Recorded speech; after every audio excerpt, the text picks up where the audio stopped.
দর্শক দেখুন, ভোট ঘোষণার সঙ্গে সঙ্গেই এই ওপিনিয়ন পোল সামনে এসেছে নাকি আনা হয়েছে, দর্শক প্রশ্ন উঠতেই পারে। IANS এবং ম্যাট্রিজ এই দুই সংস্থা নাকি এই ওপিনিয়ন পোল করেছে এবং এটা হচ্ছে তার রেজাল্ট। কি দেখানো হচ্ছে দেখুন, টিএমসি পাবে 155 থেকে 170টি আসন, এনডিএ 100 থেকে 115, অন্যান্য 5 থেকে 7। নিচে ভোট পার্সেন্টেজ, টিএমসি 43 থেকে 45, এনডিএ 41 থেকে 43 আর অন্যান্য 13 থেকে 15। এই হচ্ছে নাকি ওপিনিয়ন পোল এই দুই সংস্থার পশ্চিমবঙ্গের জন্য। তার মানে টিএমসি ফের ক্ষমতায় আসছে, ম্যাজিক ফিগার ক্রস করছে, সিট সংখ্যা কমছে দেখানো হচ্ছে, কিন্তু টিএমসি ফের ক্ষমতায় আসছে।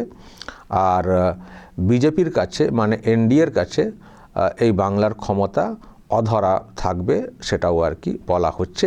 আর অন্যান্যরা মানে এই যে হুমায়ুন কবির, তিনি যে একটা বিরাট আশা করছেন, বা আরও যেসব দল আছে তারা খুব কিছু করতে পারবে না।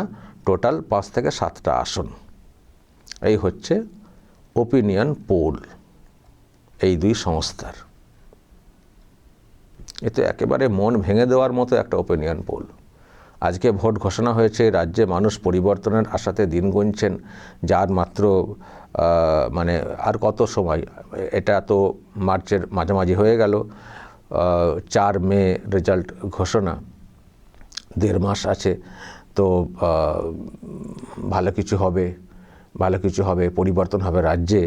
আর ভোট ঘোষণার সঙ্গে সঙ্গেই এই ধরনের একটা ওপিনিয়ন পোল, আর আমি দেখছি এটাকে টিএমসি খুব প্রচার করছে, শেয়ার করছে, পোস্ট করছে। তো এ তো একেবারে হতাশার মতো একটা ব্যাপার।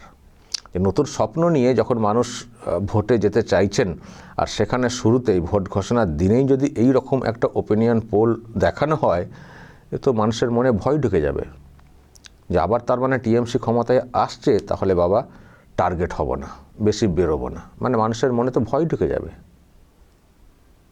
এটা ওপিনিয়ন পোল, এটা হতে পারে এই বাংলাতে দর্শক? এটা হতে পারে নাকি ভয় ধরানোর জন্যেই এই দুই সংস্থাকে দিয়ে এই রকম একটা ওপিনিয়ন পোল মার্কেটে আনা হয়েছে? এখন কোনো কিছুতেই দর্শক বিশ্বাস নেই, যত বড় সংস্থায় হয়ে যাক, কোনো কিছুতে বিশ্বাস নেই। পয়সা পেলেই আমরা জানি সব উল্টে দেয়। বড় বড় সব মিডিয়াকে দেখতে পাচ্ছি, কদিন আগে একরকম ছিল মিডিয়া, এখন দেখছি সব পাল্টে গেছে। এখন দেখছি যতই ভোট এগিয়ে আসছে পাল্টে যাচ্ছে। কি কারণে পাল্টাচ্ছে কে জানে, পাল্টে যাচ্ছে দেখতে পাচ্ছি। নইলে এই ধরনের একটা ওপিনিয়ন পোল এই সময় দাঁড়িয়ে এটা আসতে পারে, যেখানে শাসকের এত দুর্নীতি, এত কিছু, অবৈধ অনুপ্রবেশকারীদেরকে এখানে রাখার জন্য এত চেষ্টা, এত ধর্ণা, এত কিছু, সেখানে তারা ফের ক্ষমতায় আসবে, এরপরেও ক্ষমতায় আসবে। ভাতা ভাতা ভাতা করে রাজ্যটার সর্বনাশ করে দিচ্ছে যে শাসকটা, তারা ফের ক্ষমতায় ফিরবে। এরপর যদি ক্ষমতায় ফেরে, আমি জানি না রাজ্যটার কি হাল হবে। আমার দর্শক মনে হচ্ছে না যে এই রকম ওপিনিয়ন পোল হতে পারে, কারণ আমরা যেটা দেখছি মানে মানুষের সঙ্গে কথা বলে, যে 10 জনের মধ্যে 8 জন পরিবর্তন চাইছেন, 10 জনের মধ্যে 8 জন পরিবর্তন চাইছেন। ফলে সেখানে এই রকম রেজাল্ট যে টিএমসি আবার ক্ষমতায় ফিরবে, এনডিএ 100 থেকে 115 এবং অন্যান্যরাও কিছুই ভোট পাবে, মানে সে অর্থে পাচ্ছে না, সিটটা এত কম। এটা কি করে হয় দর্শক বলবেন আপনারা? এই যে ওপিনিয়ন পোল যেটা সামনে এসছে, এটাকে বিশ্বাস করেন আপনারা? বিশ্বাস করতে পারছেন নাকি পেছনে অনেক গল্প আছে এই ওপিনিয়ন পোল মার্কেটে আনার ক্ষেত্রে? একেবারে শুরুতেই এই শাসক যা করেছে, এই মানে কয়েক মাসই হয়ে গেল, আপনারা দেখেছি ওনাকে বলেছেন যে আমাদের আরামবাগ টিভির ভিডিও খুলছেন, টিএমসির অ্যাড বেরোচ্ছে, টিএমসির সব ওই লেকচার বেরোচ্ছে, সব বক্তব্য পিসি ভাইপোর, সেগুলো মানে বিজ্ঞাপন আকারে আসছে। ওনাকে তো আপনারা কনফিউজ হয়ে যাচ্ছিলেন যে এটা কি আরামবাগ টিভিতে খবর নাকি। আমরা বলি না, খবর না, একটু ভালো করে দেখুন, ওটা বিজ্ঞাপন, তারপর খবর শুরু হবে। এত বিজ্ঞাপনে খরচা করেছে, রাষ্ট্রপতিকে নিয়ে এত কিছু ঘটনা ঘটেছে, তো সেটারও দেখছি কাউন্টার করার জন্য বিজ্ঞাপন চলছিল, সেটারও প্রত্যেক দিন দেখবেন যে কোনো ইস্যু থাকে সেটাকে বিজ্ঞাপন আকারে নিয়ে চলে আসে। পার্লামেন্টে অভিষেক কী ভুলভাল বক্তব্য রাখলেন সেটাও বিজ্ঞাপন আকারে চলতে শুরু করে দেয়। এত বিজ্ঞাপন করেছে, এত খরচা করছে, আমি জানি না অঙ্কটা কোথায় গিয়ে দাঁড়াবে, কত কোটি এই বিজ্ঞাপনের ডিজিটাল প্ল্যাটফর্মে বিজ্ঞাপন দেওয়ার জন্য। ফলে এদেরকে আমরা কোনো কিছুতে বিশ্বাস করি না। এখন এজেন্সি এরাও তো সব প্রাইভেট সংস্থা, আমি জানি না কোনোভাবে কিছু করানো হয়েছে কি না। দেখা যাক, আরও সংস্থা তো ওপিনিয়ন পোল করবে, সামনে নিশ্চয়ই আসবে, তো সেগুলো দেখব এদের সঙ্গে মিলছে কিনা। কিন্তু আজকের দিনে দাঁড়িয়ে কিন্তু এটা বিশ্বাসযোগ্য একেবারেই মনে হচ্ছে না, কারণ আমরা কোথাও মনে করি রাজ্যে পরিবর্তন হওয়াটা নিশ্চিত। তবে দর্শক, এই যে ওপিনিয়ন পোল যেটা দেখতে পাচ্ছি, তার মানে এখানে এটুকু পরিষ্কার যে মুসলিম ভোটটা ফের একচেটিয়া টিএমসির দিকে যাচ্ছে। এখানে ওপিনিয়ন পোল সেদিকটা ইঙ্গিত করছে। হুমায়ুন কবির বা অন্যরা যেভাবে মুসলিম ভোটটাকে টানার চেষ্টা করছেন, সেখানে যে সংখ্যাটা দেখানো হচ্ছে তার মানে তাদের দিকে সে অর্থে যাচ্ছে না। কারণ আদার্স মানে ওর মধ্যে বাম আছে, কংগ্রেস আছে, আইএসএফ আছে, হুমায়ুন কবিরের দল আছে, এরকম আরও দল। তার মানে টিএমসির ভোট সেই অর্থে তারা আনতে পারছে না এইসব দলগুলো। তার মানে মুসলিম ভোট টিএমসির দিকেই যাচ্ছে এত কিছুর পরেও।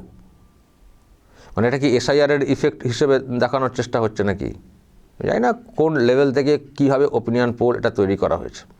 কিন্তু যেটা আমি আবার বলছি, যেটা দেখানো হচ্ছে তার মানে মুসলিম ভোট যাচ্ছে আর বিজেপির সিট বাড়ছে। আর আচ্ছা, ভোট পার্সেন্টেজটাও দেখুন, খুব মানে সিটের এত তফাৎ, আসনের এত তফাৎ, টিএমসি 155 থেকে 170, এনডিএ 100 থেকে 115, কিন্তু ভোট পার্সেন্টেজ দেখুন কাছাকাছি।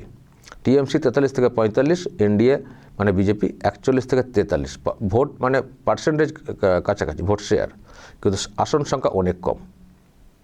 তো এখানে যে মানে প্রজেকশনটা দেখতে পাচ্ছি, তারপরে এখানে মুসলিম ভোটটা একচেটিয়াই কার্যত টিএমসির দিকে যাচ্ছে, আর হিন্দু ভোট সরছে ওখান থেকে বিজেপির দিকে। এটা কিন্তু সেটা ইঙ্গিত করছে যে হিন্দু ভোট সরছে, হিন্দু ভোট এনডিএর দিকে আসছে, কিন্তু মুসলিম ভোট একচেটিয়া টিএমসির দিকেই থাকছে। এটা হচ্ছে এই প্রজেকশন। তো যাই হোক, শুরুতে যখন এরকম একটা ধাক্কা দেওয়ার চেষ্টা হলো একটা ওপিনিয়ন পোল করে, আর ওকে, টিএমসি মানে তাদের যে আত্মবিশ্বাস থাক, অটুট থাক, তারা ক্ষমতায় আসছে ধরে নিয়েই তারা এগোক, অতিরিক্ত আত্মবিশ্বাস নিয়ে তারা থাকুক, আত্মতুষ্টি নিয়ে থাকুক, নো প্রবলেম। কিন্তু যারা বিরোধী আছে, যেসব পার্টি, বিশেষ করে বিজেপি, তাদেরকে কিন্তু এটাকে মাথায় রেখে চলতে হবে। প্রথম কথা, এই ধরনের মার্কেটিং যেটা এখন থেকে শুরু হয়েছে সেটাকে কীভাবে কাউন্টার করবে। আর দুই, যেভাবে প্রজেকশনটা দেখানো হচ্ছে, এই ফিগারটা কোন আঙ্গিকে কাদের জন্য টিএমসি 155 থেকে 170 সিট পাবে বলা হচ্ছে, কাদের জন্য, কাদের ভোটে। এটা আবার বলছে, এটা মার্কেটিং করার জন্য হয়তো ওপিনিয়ন পোল সামনে আনা হয়েছে, কিন্তু মার্কেটিং করার জন্য আনা হলেও যে ভাবনা থেকে এটাকে তৈরি করা হয়েছে, সেই ভাবনাগুলোকেও রিসার্চ করতে হচ্ছে, কাদের ভোটের ওপরে ভরসা করে এই সিট শেয়ার দেখাচ্ছে। সুতরাং সেদিকটা আমাদেরকেও সতর্ক থাকতে হবে। দেখুন, বিজেপির, আমি একটা কথা বলতে পারি, বিজেপির অল ইন্ডিয়াতে তাদের যে ইস্যু, তাদের কোর ভোটকে রাখার ক্ষেত্রে, সেটা অল ইন্ডিয়াতে এক ধরনের ইস্যু হতে পারে। আমি কোথাও ফিল করি বাংলার ক্ষেত্রে কিছু অন্য টাইপের অবস্থান নেওয়া উচিত বিজেপির। কারণ যেহেতু এখানে হিন্দু ভোট একটা বড় অংশ অবশ্যই, কিন্তু এখানে অবশ্যই মুসলিম ভোট কিন্তু একটা বড় ফ্যাক্টর। ফলে মুসলিম ভোট টিএমসি থেকে কীভাবে সরানো যাবে তার কৌশলটাও বিজেপিকে ভাবতে হবে। ভোট আজকে ঘোষণা হয়েছে, এখন 1.5 মাসেরও বেশি, মানে 1.5 মাস করে 1 মাস 1 সপ্তাহ পরে ভোট গ্রহণ আছে। ফলে এই সময়ের মধ্যেও ইকুয়েশন অনেক কিন্তু এদিক ওদিক হয়ে যায়। ফলে ন্যাশনালি বিজেপি যেভাবে চলার চেষ্টা করে, বাংলার ক্ষেত্রে স্পেশাল কিছু মেজার্স নেওয়া আমার মনে হয় প্রয়োজন রয়েছে। এখানকার যে ভোট ইকুয়েশন, সেটা মাথায় রেখে একটু নতুন কিছু পলিসি অবলম্বন করা উচিত। কারণ আমরা পরিষ্কার দেখতে পাচ্ছি এই দলটা মুসলিম ভোট নির্ভর হয়ে ক্ষমতায় চলে আসছে, বারবার ক্ষমতায় চলে আসছে। সুতরাং আবার বলছি এই প্রজেকশন হয়তো মার্কেটিং করার জন্য, এটা জাস্ট বিজেপির লোকজনদের মনে ভয় দেখানো আর নিজেদের কর্মীদেরকে একটু চাঙ্গা করার জন্য হতে পারে এই ওপিনিয়ন পোল সামনে আনা। আমরা নিশ্চিত করে কিছু বলতে পারবো না। তো যে ফিগারটাই এখানে দেখানো হোক না কেন, এতে ভেঙে পড়া পিছিয়ে পড়ার কিছু নেই। সাধারণ মানুষ এতে যে ভেঙে পড়বেন আমি সেটা মনে করি না, কিন্তু ভেঙে দেওয়ার চেষ্টা হচ্ছে এটা মনে করি। মনোবলকে ভেঙে দেওয়ার চেষ্টা, কর্মীদের বিরোধী বিজেপি যারা, তাদের মনোবলগুলো ভেঙে দেওয়ার চেষ্টা হচ্ছে সেটা বলতে পারি, কিন্তু ভেঙে যাবে এটাও ওরা বলি না। হয়তো মানুষ প্রকাশ্যে বেরোতে ভয় পান, এখনও পাচ্ছেন ভয়, নাহলে তো আরও অনেক বেশি লোক ওই ব্রিগেডেরই হওয়ার কথা ছিল। এমনিতেই প্রচুর লোক হয়েছে, মানে এত মানুষের ক্ষোভ বিক্ষোভ আমরা দেখি, মানুষের রাস্তায় পুরোপুরি নেমে যাওয়াটা উচিত এরকম একটা অবস্থা। কিন্তু 21-এর ভোটের পরে যে সন্ত্রাস কায়েম করেছে, সব মানুষ কিন্তু রাস্তায় বের হন না, এই জন্যই বের হন না, যদি না পরিবর্তন হয় তাহলে তো আবার ফের হামলার শিকার হয়ে যাব। সুতরাং বেরোবো না, কিন্তু ভোট যখন দেবো ঠিক জায়গায় ভোটটা দিয়ে দেবো।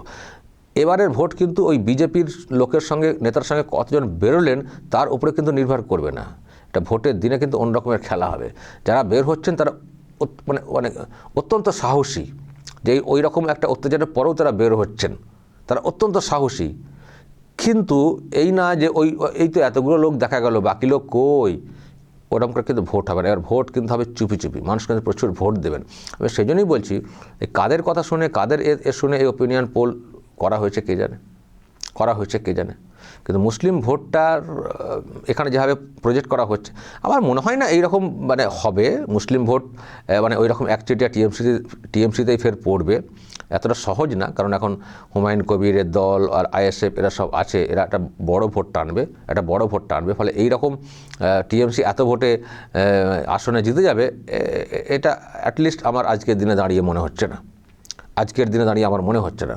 ফলে এখানে হুমায়ুন কবিরের দল তারাও একটা বড় পার্সেন্টেজ টানবে, আর এনডিএর বা বিজেপির আসন সংখ্যা অনেকটাই বাড়বে।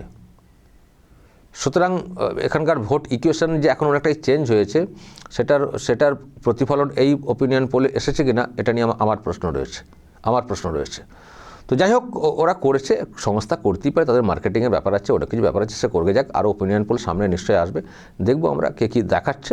কিন্তু ওপিনিয়ন পোলই যাওয়ার শেষ কথা সেটাও না। আপনারা দেখেছেন হরিয়ানার কি হয়েছে, পুরো ওপিনিয়ন পোল উল্টে গেছিলো, মানে এক্সিট পোল উল্টে গেছিলো রেজাল্টে। সুতরাং মন ভেঙে দেওয়ার কৌশল আমরা জানি অনেক সময় অনেক ক্ষেত্রে হয়, আর এখানে এমন একটা সংস্থা কাজ করে এদের হয়ে, আইপ্যাক, এরা যা খুশি করতে পারে ওই মানুষকে ভোটকে দেওয়ার ক্ষেত্রে, ঘাবড়ে দেওয়ার ক্ষেত্রে।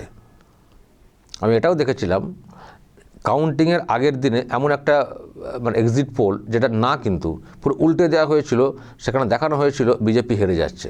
তো কাউন্টিংয়ের আগের দিনে যদি এইরকম মন ভেঙে দেওয়া এক্সিট পোল বা এইসব কিছু দেখানো হয়, তো কাউন্টিংয়ের দিনেই তো এজেন্ডা যেতে ভয় পাবেন। ফলে এর পেছনে অনেক কৌশল থাকে।